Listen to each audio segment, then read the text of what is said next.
In the shifting void between the known and the unutterable, where silicon minds dream of forgotten horrors, the abyss stirs. Welcome to AI Lovecraft, where machine intelligence weaves eldritch tales beyond mortal comprehension. Listen if you dare. Some things are not meant to be known. Please like, subscribe, leave a comment. Now let's get into today's story. The horror at Foxfield.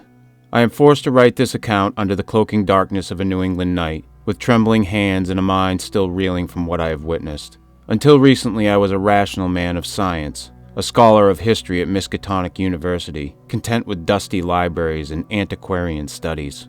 Yet now I find myself the shattered survivor of events that no sane mind would readily acknowledge. Events set into motion by an accursed manuscript and the irresistible curiosity of those who, like myself, ought to have known better. It began with the death of my second cousin Hiram Gilman, an antiquarian and one-time student of mine. In the spring of 1940, I received word that Hiram had been found dead under enigmatic circumstances in his ancestral home near the village of Foxfield, Massachusetts. The authorities could only note that he died of heart failure, though the undertaker whispered of an expression of utter terror frozen on his face. As Hiram's only living relative, I was called to settle his estate. Thus I traveled from Arkham to the remote hamlet of Foxfield, a place I had never heard of, a lonely colonial-era village, nestled in rocky, forested hills beyond Dunwich. From the moment I arrived, Foxfield exuded an air of furtive dread. The few villagers I encountered, flinty New England stock with weathered faces, eyed me strangely when I inquired about the Gilman house. An old man at the general store refused to speak of Hiram at first, but finally muttered a cryptic warning. "There are things up at the old Gilman place best left alone, sir." He would say no more. I noted with some unease that the locals seemed eager to avoid the property. Clearly, superstitions clung to that house, like ivy on its walls. The Gilman house stood at the end of a rutted dirt lane, isolated from the village proper. It was a moldering two-story structure of 17th century origin, one of the oldest surviving houses in the region. Its gambrel roof sagged with age, and the windows stared out like dark, hollow eyes. As I pushed open the creaking front gate, the late afternoon sun was obscured by gathering clouds, and a chill wind sighed through the overgrown yard.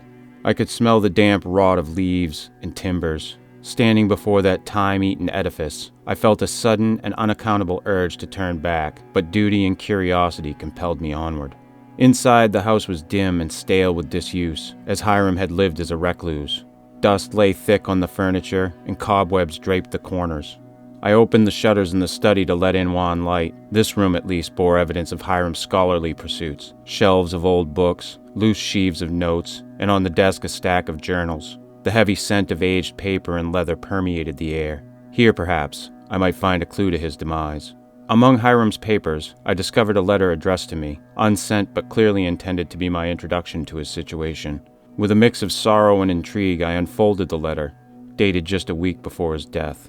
My dear Edward, I write to you in great agitation of mind. By the time this reaches you, if indeed I find the courage to send it, you may already have heard of the strange happenings here in Foxfield. You who share my passion for antiquarian lore will recall our discussions of the infamous Jedediah Orne and the lost chronicles of his occult practices. I believe I have found at last the very manuscript of Orne, hidden on my property, a discovery beyond my wildest dreams. But with this triumph comes indescribable fear. Ever since I opened that forbidden tome, unnatural things have occurred. I dare not commit details to paper, for fear that even to describe them might attract their attention. Suffice it to say, I have glimpsed shadows moving of their own accord, and heard voices in the night air where no living throat could utter a sound. There is something terribly alive in the darkness here. I know your skeptical bent, cousin, but I beg you to believe me. The knowledge I've uncovered is not meant for human eyes. I feel my sanity slipping, yet I am enthralled by the secrets hinted within these brittle pages. I am torn between burning the manuscripts to rid myself of its curse, and delving further in hopes of understanding the forces I've awakened.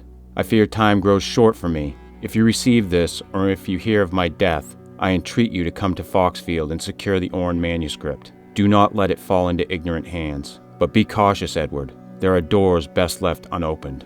Reading these dire words, I felt a prickling at the back of my neck. Jedediah Orne. I knew that name well from New England legendary. Orne was said to be an 18th century warlock from Salem, who who had fled to the inland wilds during the witch trials. Rumors abounded that he practiced blasphemous rituals and consorted with hidden cults. If Hiram truly found Orne's long-lost manuscript, it would be a remarkable find, and a potentially perilous one.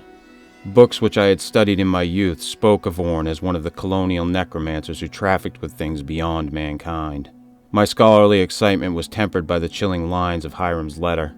He hinted that by merely reading Orne's tome he had unwittingly awakened something. The rational part of my mind rebelled. Surely this was a frenzy of a man suffering delusions. Perhaps Hiram's isolation and obsession had led to hallucinations or a breakdown. And yet, he was now dead, and I could not ignore the tangible unease that hung about his house. Night was falling quickly as I finished the letter. The clouds that had gathered now pressed low, making the early spring twilight murky and premature.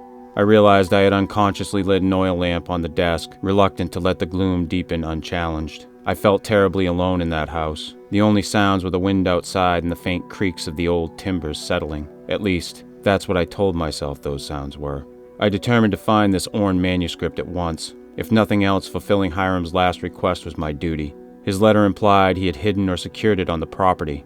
A thorough search of the study revealed nothing immediately resembling an old occult volume. Many books were in Latin and English, mostly theology and history common to a colonial family library. But one locked cabinet drew my attention, an iron-doored compartment beneath a bookshelf. It was secured by an old padlock. Fortunately, after some searching, I located the key on Hiram's keyring in his desk.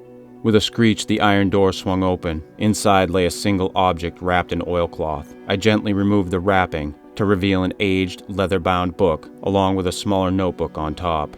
A scrap of paper fluttered out, a hastily scrawled note in Hiram's hand. "Edward, if you find this, use my notebook as a guide. I have translated what I could. Be careful."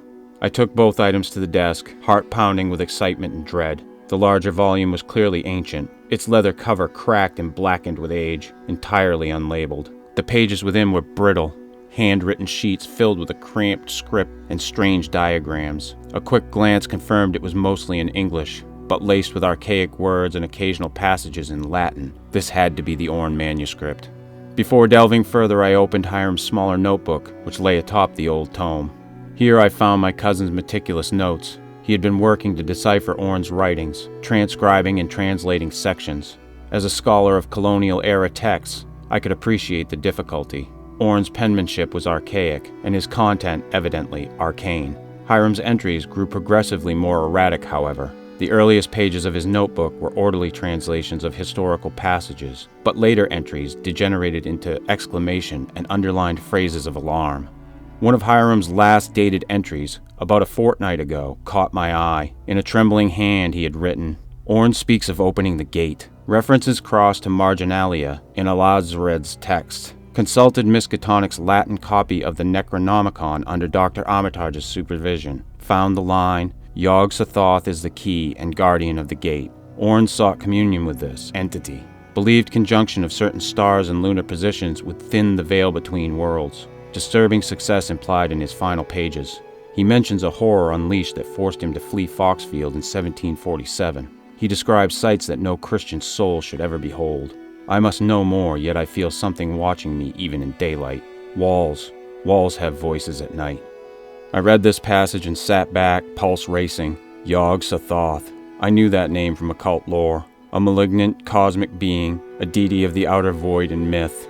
The rationalist in me balked, but Hiram had cross-referenced the dreaded Necronomicon itself here. Dr. Henry Armitage, the chief librarian at Miskatonic, had long guarded that blasphemous volume after a certain Whatley incident years ago. The fact that Armitage apparently allowed Hiram to see it indicated how serious Hiram's inquiry must have seemed. And Armitage, I recalled, had nearly lost his life to spelling horrors some years back. He of all people knew the perils of such forbidden knowledge. Why did he not stop Hiram? Or had Hiram kept the most ominous findings to himself? Outside, the wind had picked up and a rapt thunder sounded in the distance. A spring storm was rolling in. I realized the hour was growing late. Full dark had fallen. I lit 2 more lamps to chase away the encroaching shadows in the study. Despite the storm, the silence in the house felt heavy, expectant. It occurred to me that I had not wound the house's old clock, yet somewhere in the hall I heard a steady tick-tock, as if the long, stopped pendulum had begun swinging again. I tried to shake off the feeling of invisible eyes upon me and returned my attention to the manuscript. Flipping through Orn's book, guided by Hiram's notes, I pieced together a rough narrative of horror. Jedediah Orn had indeed recorded his occult experiments in Foxfield during the 1740s. Disillusioned with conventional religion, he turned to ancient sources, the hellish volumes of the East and West, as he phrased it, seeking knowledge and power from beings beyond the mortal sphere. There were references to consultations of an Arab's nameless book, surely the Necronomicon, and the teachings of obscure European alchemists. Orn became convinced that through certain rites and incantations performed at specific astrological timings, one could bridge the boundary between worlds. One passage which I deciphered with difficulty made my blood run cold. On the night of the new moon in ye moneth of April 1747, I at last did enact ye formulae as writ in the Liber Damnatus. The stars being right, I marked out ye signs in ye field behind ye house, and spake ye incantations to open ye gate. The air grew still, and a blackness without star or moon did gather about me. From that blackness came a foul whispering in a shape I shall not describe fully, save that it was not of this earth. The thing beyond had answered my call. I felt it watching me from the darkness between the stars, an intellect vast and ancient. My very soul quailed, yet I held firm and recited the final verses. There was a flash like lightning, though the sky was clear, and a rift opened before me, through which I glimpsed. Here the manuscript grew smudged and nearly illegible. Hiram's notebook noted, he breaks off later, writes he saw dreadful cyclopean cities in the void, and sensed a presence approaching. Implied he closed the gate just in time, but something crossed over. Another excerpt, apparently from Orn's last entry, read, I have unleashed a curse upon my bloodline in this land. Though I spoke the banishing, it only partly availed. I hear it nightly now, the piping of unseen flutes in the woods, the pad of monstrous footsteps near the door. My servants have fled in fear. I shall bury these pages and depart at once, in hopes that leaving this place will seal away the horror. But I know not if any future ward can fully contain that which hath no mortal substance. May God forgive me. My hands shook as I put down the brittle pages. What had Orn done? He claimed to have opened a portal to some cosmic realm, and although he tried to banish what came through, he suggests something remained, haunting the area. Perhaps he thought distance would keep it dormant, which apparently it did for nearly 2 centuries, until an inquisitive soul like Hiram disturbed it again. I suddenly recalled the local villagers' aversion to the Gilman house. Perhaps over generations they had experienced uncanny occurrences near this property, whispers of a lingering curse on the land. How many noticed odd lights, strange sounds, or the disappearance of animals, and chalked it up to ghost stories about Jedediah Orn. The pieces fell into place with dreadful clarity. Hiram, by digging up Orn's buried manuscript, had reignited an ancient horror.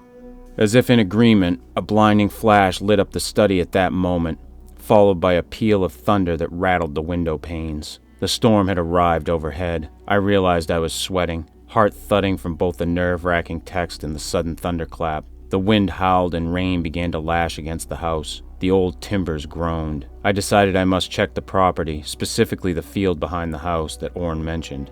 If some physical sign of his ritual remained, I ought to see it.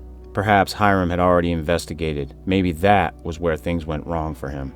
I armed myself with a lantern and Hiram's revolver, which I found unloaded in a desk drawer. I quickly loaded it with cartridges I found nearby, though what use a pistol would be against unseen horror, I did not know. Thus prepared, I donned my coat and stepped out through the back door into the storm. The night outside was ink black, with the moon hidden by storm clouds. My lantern's feeble glow illuminated a small circle of the yard. Wet grass rippling in the wind, an old stone well, and beyond an expanse of fallow field bordered by looming pines. I splashed through puddles, calling Hiram's name involuntarily, as if my poor cousin might still be out there in the dark. Only the roar of the wind and rain answered. There was an odd undertone to the wind, though, almost a high piping or whistling that set my teeth on edge. I recalled Orn's mention of the piping of unseen flutes. Was it just the wind squeezing through the old house eaves? Or something else far off? Lightning forked across the sky, and in that brief strobe I saw the outlines of rough stones standing in the field. I approached and discovered a crude circle of rocks embedded in the earth, overgrown but still noticeable. perhaps the very spot where Orn had cast his spell. The ground around them was strangely devoid of the weeds that covered everything else, as if the soil itself resisted new life. In fact, even the rainwater seemed to avoid pooling within the circle, instead forming rivulets that traced odd patterns around it. As I neared the center of the stone ring, my lantern flame flickered violently, nearly going out. I felt a sudden pressure in the air, like the static before a lightning strike, but sustained. The storm's noise receded for a moment, or rather my ears registered a new sound overpowering it, a low, humming vibration that I felt in my bones more than heard. The lantern light wavered, and I realized that darkness was thickening unnaturally around the circle, an almost tangible gloom beyond the reach of my lamp. My skin crawled with the primal sensation of being watched by something unseen. I fought down panic and held the lantern high. "Hello?"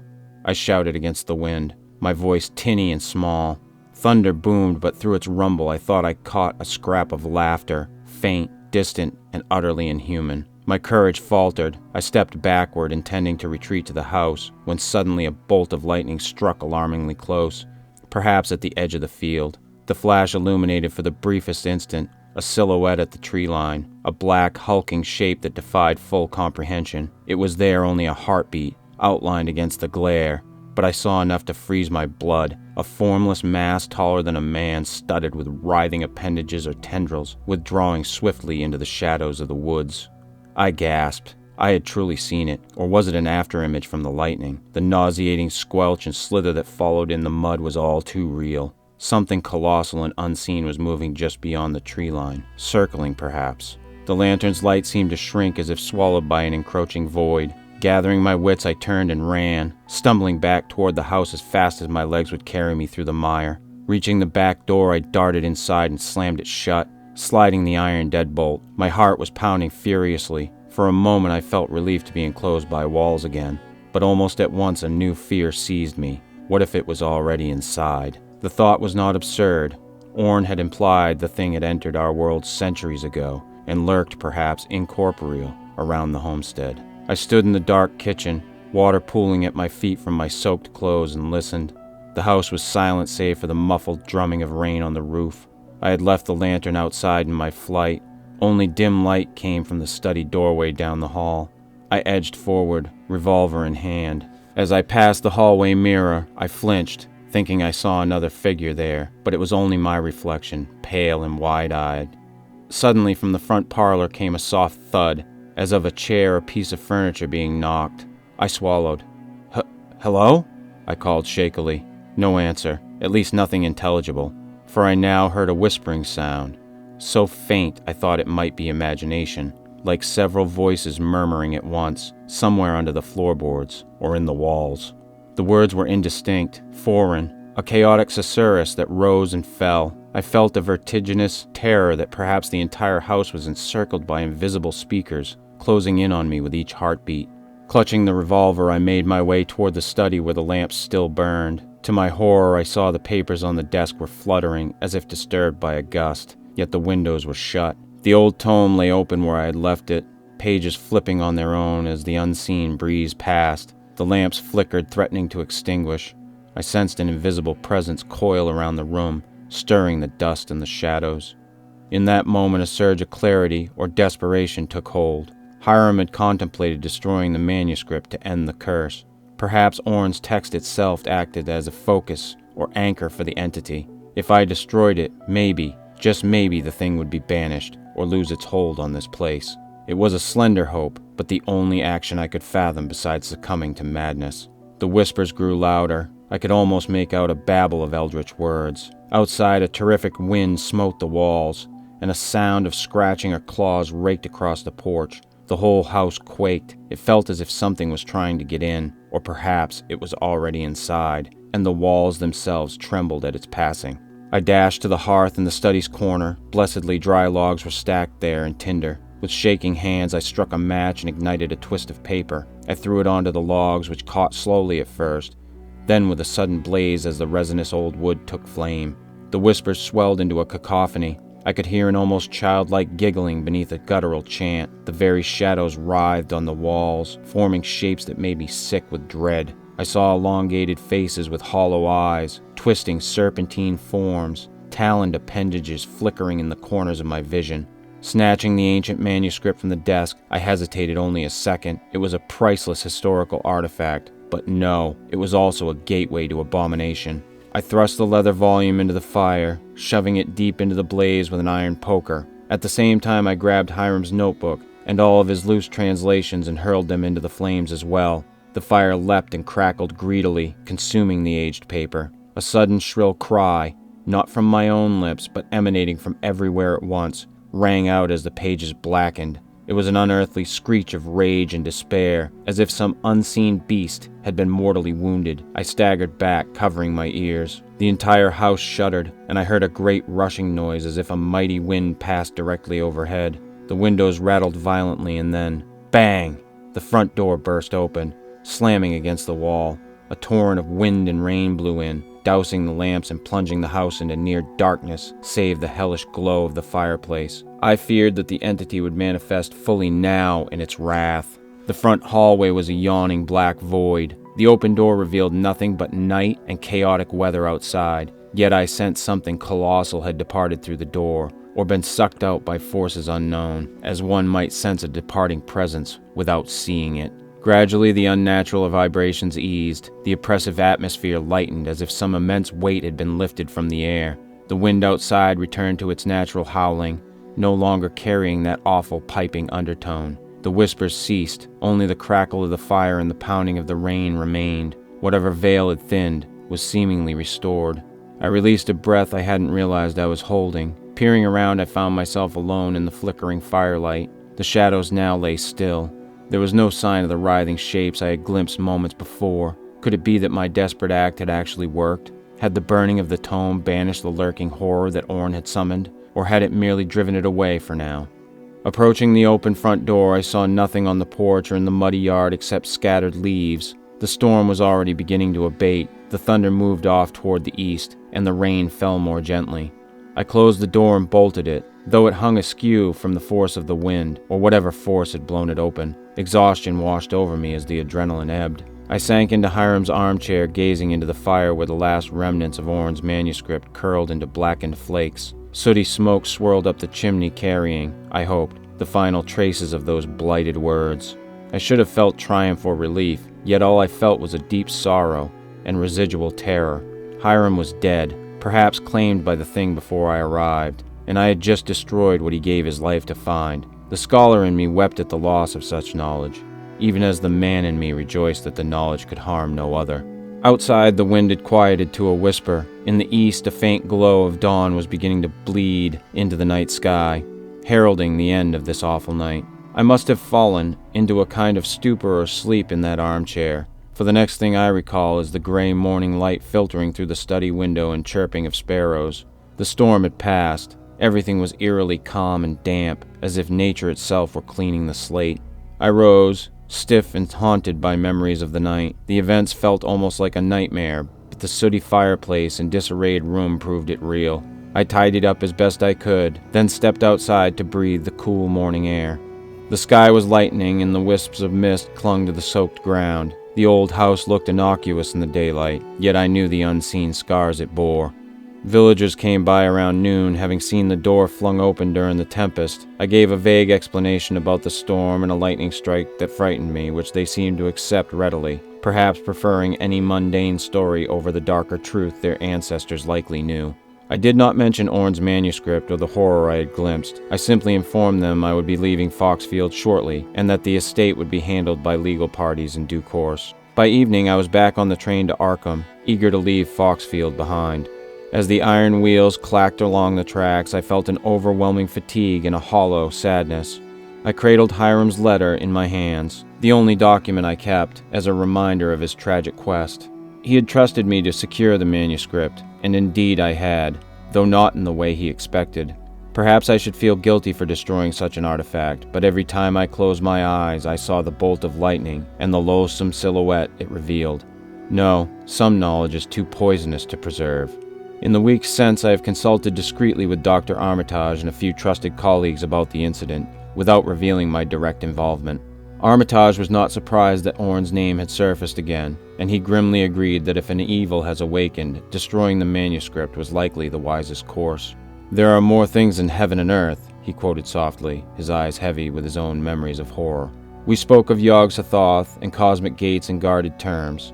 Armitage hinted that such entities are never truly gone, only thwarted or banished temporarily. He urged me to record everything while it was fresh, both as a catharsis and as a document in case, God forbid, the phenomena return.